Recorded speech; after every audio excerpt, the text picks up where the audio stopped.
l'imam Mahdi sera envoyé alors que les gens seront en pleine divergence. Et certains savants sont d'avis que la divergence, ces troubles concernera le Moyen-Orient. Non, il faut aller étape par étape, d'accord? Le trouble concernera principalement le Moyen-Orient. Et dans certaines sources, mais là bon, on s'éloigne un peu des hadiths, c'est l'opinion de certains savants, on va revenir là-dessus. Elle dit que ce sera une époque où, lorsque les musulmans se rendront au pèlerinage, se rendront au Hajj, il n'y aura pas de dirigeant officiel, il n'y aura pas de amir, il n'y aura pas de khalifa ou de guide pour la Jamaat, pour l'ensemble des musulmans pendant ce Hajj. Alors, et certains savants également sont d'avis que lorsqu'on parle de déstabilité, qu'une situation instable chez les musulmans, ce sera à cause des divergences entre les musulmans dans la pratique de la religion. Et ça, c'est quelque chose de réel. On ne dit pas que ce signe-là, mot khalifa, c'est la divergence des musulmans dans la religion. Non, parce que réellement, il y aura un calife, il y aura un dirigeant qui va mourir, et après son décès, il y aura vraiment un chaos total. Mais il ne faut pas oublier que le prophète nous avait annoncé que les Yahouds se sont divisés en 71 groupes, que les Nasara se sont divisés en 72 groupes, et que cette communauté se divisera, elle, en 73 groupes. C'est-à-dire que les musulmans vont avoir plus de divergences de leur religion que les Yahouds et les Nasara. Alors parfois on entend des gens dire que oui, a fait la divergence, des gens ils pensent comme ça. C'est quelque chose qui a été annoncé par le prophète Mohammed Mustafa sallallahu alayhi wa sallam. Mais ce n'est pas une fatalité. C'est-à-dire que beaucoup de gens iront vers ces divergences, et là notre prophète a dit que parmi ces 73 groupes qui vont diverger, il y aura un seul groupe qui sera sauvé, ma ana alayhi wa ashabi, ceux qui vont suivre mon modèle et ceux qui vont suivre mes sahaba, ceux qui vont suivre mes compagnons. Et cela rejoint le hadith lorsque le prophète a dit que, ce hadith qu'on a déjà répété beaucoup de fois, je vous ai laissé deux choses, deux choses, accrochez-vous à ces deux choses, et jamais, lan c'est vraiment pour le futur, la négation du futur.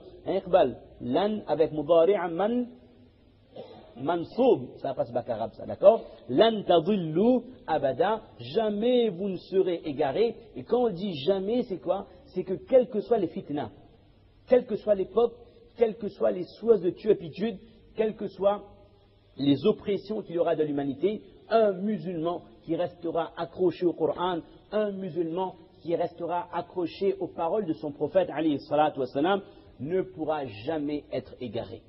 Et quand on dit rester accroché, c'est ne pas aller vers beaucoup d'interprétations. De nos jours, nous voyons beaucoup de choses. Wallahu musta'an. Nous voyons beaucoup de gens, des gens même de la religion, qui vont essayer d'apporter leur touche personnelle. Et qu'on va organiser des ibadats de la sorte pour nous permettre de nous raccrocher à notre religion. Ben, qu'ils prennent leurs responsabilités devant Allah Azza wa Jalla. Moi, je dis clairement, si nous osons, si on ose apporter une innovation, on peut penser, si j'ose penser que en orientant la Jamaat d'une telle manière, en formant tel groupe, en donnant une autre orientation, je vais permettre aux musulmans de mieux pratiquer leur religion. Ça veut dire quoi? Ça veut dire que implicitement, je remets en cause la méthode prophétique. Ça veut dire quoi? Ça veut dire que comme le prophète l'a enseigné aux musulmans, c'était valable pour les sahaba tabi'in, atba'i tabi'in, peut-être pour le Dawla Umayyad, les Umayyads, peut-être les Abbassides, mais arrivé à un certain moment, on ne peut plus se rapprocher d'Allah uniquement par l'héritage prophétique. Donc, je me dois d'apporter des choses. Et on se justifie, et on se justifie, et on trouve des raisons.